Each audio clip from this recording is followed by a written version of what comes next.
দর্শক, আবারও দেশের খবর যাচ্ছি। যশোরে চলছে উপজেলা নির্বাচনের প্রচারণার এই বিষয়ে সবশেষ খবর জানাতে এই মুহূর্তে সরাসরি যোগ দিচ্ছেন আমাদের সহকর্মী বুলবুল শহীদ খান। বুলবুল, প্রচারণার কি খবর আছে আপনার কাছে, জানাবেন আমাদের।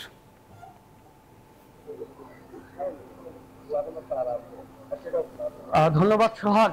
ষষ্ঠ উপজেলা পরিষদ নির্বাচনের দ্বিতীয় যে ধাপ, সেই দ্বিতীয় ধাপে কিন্তু নির্বাচন অনুষ্ঠিত হতে যাচ্ছে যশোরের বেনাপোল এবং ঝিকরগাছা ও চৌগাছা এই দুটি উপজেলাতে, তিনটি উপজেলা থেকে।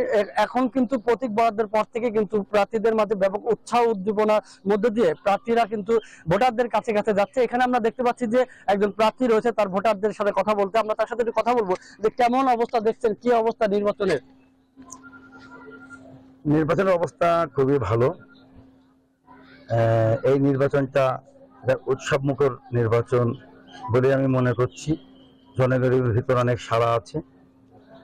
সকলেই এই নির্বাচনকে একটা গুরুত্বপূর্ণ নির্বাচন বলে সবাই মনে করছে, এবং আমি আশা করি সকলেই ভোট কেন্দ্রে দিয়ে ভোট প্রদান করবে, এরকম আশাও তারা প্রকাশ করছে।